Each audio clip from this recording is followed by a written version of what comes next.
À 1h47, les opérateurs d'un site de lancement en Ukraine se préparaient à frapper la raffinerie de pétrole de Kirishi, située à 1000 km de là, dans la région de Leningrad, en Russie. Cette unique installation raffinait 6% du pétrole russe. Dans 3 heures, elle en raffinerait 0. À 2 heures précises, l'opérateur principal a déclenché la séquence de lancement depuis l'intérieur de son véhicule en mouvement. Le premier F-Pun a accéléré sur son rail, les ailes fléchissant sous la charge, décollant à 80 km/h. Toutes les 15 secondes, un autre suivait, virant au nord-est vers la Russie. Les opérateurs étaient déjà à 2 km de là, fonçant sur des routes forestières, tous feux éteints, guidés uniquement par la vision nocturne. Derrière eux, le site de lancement vide attendait l'inévitable contre-attaque russe. À travers l'Ukraine, la même course désespérée se répétait sur des douzaines de sites, des champs agricoles à Sounoumi où les opérateurs lançaient depuis des bunkers cachés, des aires de repos d'autoroute près de Tchernev où des camions révélaient des rails dissimulés, des toits d'usines à Arc où les équipes de maintenance étaient en réalité des équipes de drones. 361 drones lancés selon une séquence minutée avec précision. Mais voici ce qui rendait cette coordination remarquable. Le paquet pour Kirishi était en fait lancé en dernier malgré la plus longue distance à parcourir. Il brûlerait plus de carburant en volant plus vite à 200 km/h, tandis que les drones se dirigeant vers des cibles plus proches volaient efficacement à 150 km/h. Cette planification inversée signifiait que les 360 et un drone arriveraient tous dans la même fenêtre de 20 minutes. Moscou, Bryansk, Smolensk, Roto, Kirishi, tous feraient face à une attaque simultanée. Les commandants de la défense aérienne russe devraient choisir quoi protéger. Ce qui s'est passé ensuite allait prouver pourquoi toute leur doctrine de défense avait été conçue pour échouer. Les radars pilotes russes, dans la zone temporairement occupée de Daetsk, ont détecté les lancements en quelques secondes. Ces radars peuvent suivre une balle de baseball à 60 km. 35 drones en ascension auraient tout aussi bien pu être des feux d'artifice sur leurs écrans. Les données ont afflué instantanément dans le réseau intégré de défense aérienne de la Russie. Les ordinateurs à Moscou ont commencé à calculer des solutions d'interception. Les pilotes de chasse à travers l'ouest de la Russie ont couru vers leurs avions. Mais ils étaient sur le point de découvrir que leur doctrine de défense entière avait un défaut fatal. Voyez-vous, la Russie a construit sa défense aérienne pour arrêter des bombardiers américains B-2 valant 2 milliards de dollars. Leurs missiles Squad-300 coûtent 5 millions de dollars pièce. Leurs chasseurs brûlent 10 000 $ de carburant par heure, mais ces drones F-Pun coûtent 50 000 $ à construire. Les mathématiques économiques brisaient la doctrine russe. Tirer un missile à 5 millions de dollars sur un drone à 50 000 $, le laisser passer et risquer une raffinerie d'1 milliard de dollars. Chaque option signifiait perdre. Ajoutez à cela le fait que le F-Pun navigue en utilisant des systèmes qui ne peuvent pas être trompés. Le récepteur principal suit simultanément les satellites GPS et GLONASS. Si les satellites américains disent que vous êtes ici, mais que les satellites russes disent que vous êtes là, le drone sait que quelqu'un ment. Mais la partie astucieuse est la correspondance de contours de terrain de secours. L'altimètre radar du drone mesure constamment l'élévation du sol, la comparant aux cartes topographiques stockées. Même avec les deux systèmes satellitaires brouillés, le drone lit la forme de la Terre elle-même pour savoir exactement où il se trouve. Le moteur propulsant cette arme, un 2 temps chinois que vous pouvez commander en ligne ce soir pour 500 $. Il produit 6,5 chevaux en brûlant de l'essence ordinaire, donnant exactement 1600 km de portée. L'Ukraine n'a pas développé de technologie militaire exotique. Ils ont pris des pièces de magasins de loisirs et les ont transformées en armes stratégiques. L'ogive, cependant, était de qualité militaire. 80 kg d'explosifs tétryl qui détonnent à 7900 mètres par seconde, entourés de billes d'acier qui perforeraient le béton à 200 mètres. À 2h15, les paquets de frappe avaient fusionné en un essaim massif se dirigeant vers l'est. Les écrans radars russes montraient 360 et un contact convergent sur des douzaines de cibles. La question n'était pas de savoir si les Russes allaient les détecter, ils l'avaient déjà fait. La question était de savoir s'ils pouvaient les arrêter. À 2h45, le paquet Kirishi a atteint la frontière biélorusse. L'essaim principal de 326 drones a continué vers l'est en direction de Moscou et d'autres cibles secondaires. C'était le moment critique.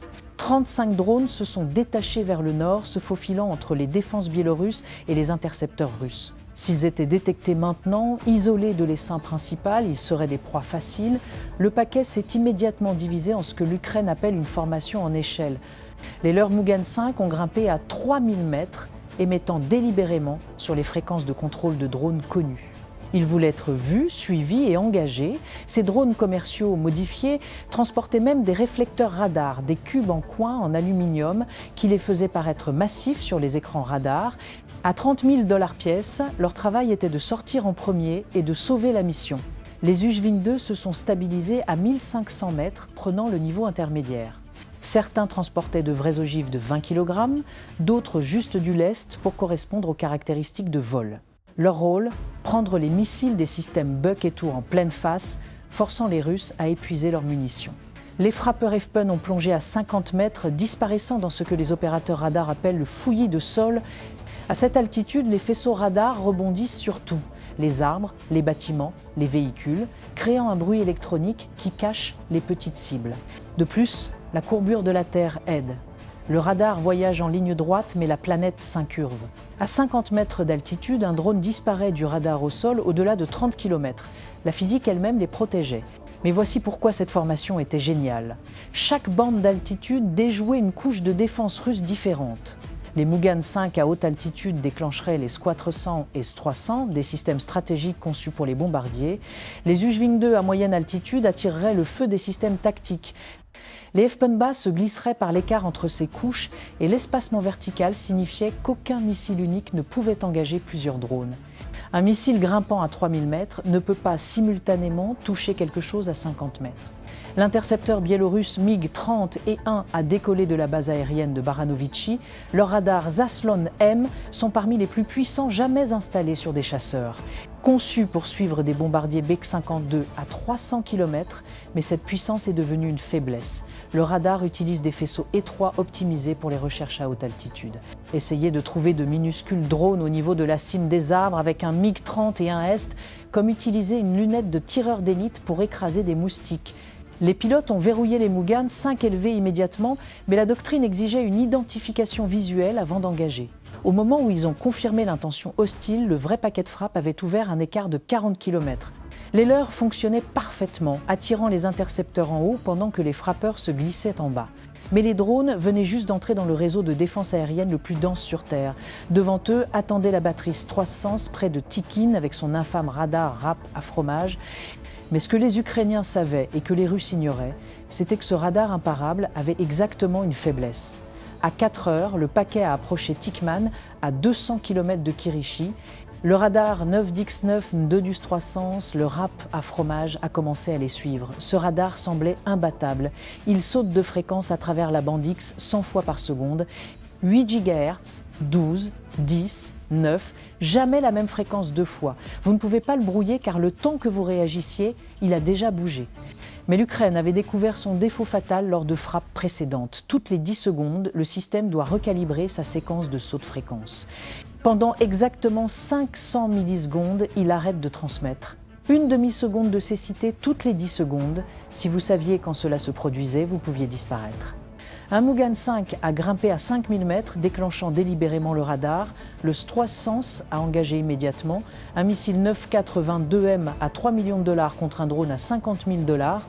Mais dans les 2 secondes avant l'impact, le drone condamné a transmis le modèle de synchronisation du radar à l'Essaïn.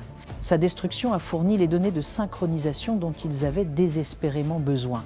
27 secondes plus tard, lorsque le radar est entré dans son écart de réinitialisation, les drones restants ont plongé à 10 mètres d'altitude.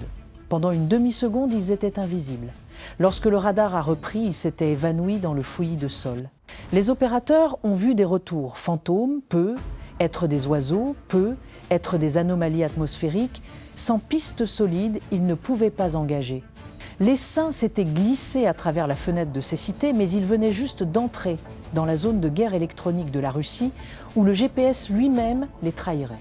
Le système POL 20 et 1 seconde est activé en utilisant une technique appelée mickening, enregistrant les vrais signaux GPS et les rediffusant avec des retards. Les récepteurs des drones les montraient au-dessus de champs vides alors qu'ils étaient en réalité au-dessus de villes. 5 minutes de données de position, rien que des mensonges. Mais selon les mots des Monty Python, ce n'était qu'une égratignure. Les F-Pen sont passés à la navigation de secours, cap magnétique combiné au comptage des croisements de lignes électriques. Chaque ligne de transmission majeure entre la frontière et Kirishi était un point de cheminement, 7 lignes au total, suivant le corridor énergétique Moscou-Pétersbourg. Les drones naviguaient littéralement en comptant une infrastructure qui ne pouvait ni bouger ni être usurpée. 2 drones ont survolé un gisement de minerais de fer qui a tiré leur boussole de 30 degrés hors course. 3 autres ont suivi les mauvaises lignes électriques vers la Finlande, mais le compte des lignes électriques des drones de tête correspondait aux attentes. Il était en route pour Kirishi. Le paquet, maintenant réduit à 24 drones, a continué à travers le brouillard matinal CP600 vers la lueur de la raffinerie à l'horizon. À 6 heures, les lumières de Kirishi sont devenues visibles. Une ville industrielle rougeoyante qui ne dormait jamais. 4 batteries Panzer la protégeaient, positionnées pour une couverture chevauchante. Les 20 Ujving 2 restants se sont divisés en leurs 5 groupes de 4.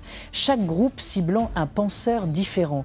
Les opérateurs regardant leurs écrans radars faisaient face à un choix impossible. Leur système pouvait suivre les 20 drones, mais chaque batterie ne pouvait en engager que 4. Ces 4 missiles auraient besoin de 15 secondes pour atteindre leur cible. Pendant ces 15 secondes, ils ne pouvaient rien engager d'autre sans abandonner les missiles déjà en vol. L'Ukraine avait transformé la précision du Panzer en sa faiblesse. 6 missiles ont été lancés simultanément, leurs moteurs de fusée illuminant le ciel d'avant l'aube comme un lever de soleil artificiel. Les Ujving 2 ont commencé des manœuvres évasives, mais contre des missiles effectuant des virages à 30 G, la physique favorisait les intercepteurs. 12 Ujving 2 sont tombés en boule de feu spectaculaire, leur sacrifice achetant de précieuses secondes. Parce que pendant que ces missiles effectuaient leur voyage de 15 secondes alors que les Panzers étaient aveugles aux nouvelles menaces, les frappeurs FPUN ont sprinté à travers la brèche. Au moment où les missiles ont impacté, les frappeurs étaient à l'intérieur de la portée minimale. Les Panzers avaient besoin de 45 secondes pour recharger. Les FPUN n'avaient besoin que de 30 secondes pour atteindre la portée de canon. Les mathématiques favorisaient les attaquants. Les Panzers sont passés à leurs canons jumelés de 30 mm, tirant des munitions AED, des obus contenant 360 sous-projectiles en tungstène. L'ordinateur de contrôle de tir calculait où chaque drone serait lorsque les obus arriveraient, créant des nuages le long des trajectoires de vol prévues. Mais l'Ukraine avait programmé des changements d'altitude aléatoires toutes les 2 secondes. Montée de 10 mètres, descente de 5, montée de 3, descente de 8. Aucun modèle à apprendre pour l'ordinateur. Le ciblage prédictif tirait là où les drones devraient être, pas là où ils étaient. 3 FPUN ont volé dans des nuages de tungstène et se sont désintégrés. Un autre a accroché le bord, la moitié de son aile partie, mais volant encore d'une manière ou d'une autre, le gyroscope compensant frénétiquement. 6 FPUN ont franchi l'enveloppe des canons à 500 mètres de la raffinerie. Les Panzers ne pouvaient pas abaisser leurs canons plus bas sans toucher leur propre position. Ils avaient percé la défense principale. Mais les Russes avaient un tout nouveau jouet spécial qu'ils avaient apporté pour jouer. 3 survivants ont franchi le périmètre de la raffinerie à 6 heures 10 à 8, mais ils venaient d'entrer dans la zone d'engagement du Dervatia PVO. Le tout dernier système d'armes rapproché de la Russie, qui reposait sur un châssis BMP-3 modifié près de la porte principale. Son autocanon de 57 mm suivait déjà les drones entrants. Ce n'était pas juste un autre canon antiaérien. Il était spécifiquement conçu pour arrêter des essaims de drones comme celui-ci. Le PVO tire des obus avec des fusées programmables. Mais voici ce qui le rend mortel. Un télémètre laser mesure la distance exacte de chaque cible, puis programme chaque obus au moment où il quitte le canon. L'obus compte les rotations en vol, détonnant précisément à la distance calculée, pas à l'impact, devant la cible. Chaque explosion répand 200 billes de tungstène dans une sphère de 10 mètres. Le drone vole dans un mur de métal qu'il n'a jamais vu venir. L'ordinateur du système calculait déjà une solution de tir appelée mode de barrage. Il créerait des sphères de tungstène chevauchantes à différentes distances. 300 mètres, 250 mètres, 200 mètres, 150 mètres. Une grille tridimensionnelle à travers laquelle rien ne pouvait voler. Le canon a commencé à s'élever, ciblant le drone de tête à 200 mètres d'altitude. Mais les concepteurs du PVO avaient intégré un protocole de sécurité fatale. En dessous de 100 mètres d'altitude, les sphères de tungstène pourraient toucher la raffinerie. Les réservoirs de stockage seront prêts. Des produits chimiques volatiles fuiraient. Le système essayant de protéger l'installation pourrait déclencher le désastre exact qu'il était censé empêcher. Le verrouillage de sécurité était codé en dur dans l'ordinateur de contrôle de tir. Aucune commande manuelle possible, même au combat. Le PVO a ouvert le feu à 6 heures 10 à 8.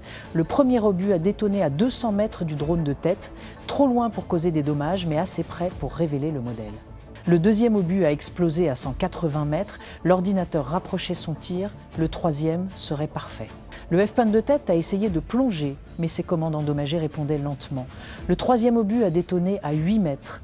200 billes de tungstène se sont étendues vers l'extérieur à 1500 mètres par seconde. Le cadre en contreplaqué du drone a été déchiqueté instantanément. Réservoir de carburant percé, moteur arraché de ses supports. Il a fait la roue dans les airs, répandant des débris sur la raffinerie. Le deuxième drone a atteint 120 mètres d'altitude. Le canon du PVO a suivi vers le bas, suivant parfaitement, à 110 mètres tirant toujours, à 105 mètres un obus de plus restant dans le canon. À 100 mètres exactement, le système s'est arrêté. Le canon s'est figé en position. L'obus final a détonné inoffensivement au-dessus du drone en piqué. Il pouvait les voir clairement, les suivait parfaitement, mais le système ne voulait pas tirer. Il a essayé la commande manuelle, refusé. Il a essayé de passer en mode tir direct, verrouillé. L'ordinateur avait décidé que protéger la raffinerie du tir à mille l'emportait sur l'arrêt de 2 drones. Grosse erreur. À 6h10 à 9, le premier F-Pan a frappé la jonction CDU-100 exactement là où les renseignements l'avaient indiqué. 25 kg de tétryl ont détonné à 7900 mètres par seconde, créant 100 PSI de surpression. Les supports corrodés ont cédé instantanément. Du pétrole brut à 380 degrés Celsius et 30 atmosphères de pression a jailli des lignes rompues. Le liquide surchauffé a frappé l'air et s'est vaporisé, une explosion air carburant qui s'est propagée à travers tout le complexe. 10 secondes plus tard, le deuxième drone a frappé le joint dégradé du réservoir 47. Les vapeurs accumulées se sont enflammées instantanément. Le toit flottant est devenu un projectile de 50 tonnes, lancé à 200 mètres par les gaz en expansion, avant d'écraser le bâtiment administratif. 80 000 barils de pétrole n'avaient maintenant plus de couverture, alimentant un brasier à croissance exponentielle qui grimpait vers les nuages. L'échec de la CDU 100 secondes est répercuté à travers les systèmes interconnectés comme des dominos conçus pour tomber. La colonne de fractionnement privé d'alimentation a subi une chute de pression catastrophique. Les hydrocarbures liquides à 380 degrés ont subi un changement de phase instantané. Une explosion de vapeur en expansion de liquide bouillant, un blève. La colonne elle-même, haute de 40 mètres, s'est fendue aux soudures. La section supérieure a volé sur 800 mètres comme un missile géant. Des explosions secondaires ont déchiré vers l'extérieur. L'onde de choc du blève a percé 6 réservoirs de stockage simultanément. Les systèmes d'urgence ont essayé d'isoler les sections, mais les dommages étaient trop étendus. Les pompes ne pouvaient pas s'arrêter sans pression en aval. Les vannes ne pouvaient pas se fermer contre le flux inverse. Le système d'arrosage n'avait pas de pression. Les conduites d'eau principales avaient été coupées par la première explosion. La raffinerie de Kirishi, 355 000 barils par jour, 6,4% de la capacité de la Russie, se détruisait de l'intérieur. L'imagerie satellite a confirmé ce que la Russie a nié pendant des jours, CDU-100 détruite. Cracker catalytique détruit 6 mois minimum avant des opérations partielles. La pleine capacité pourrait ne jamais revenir.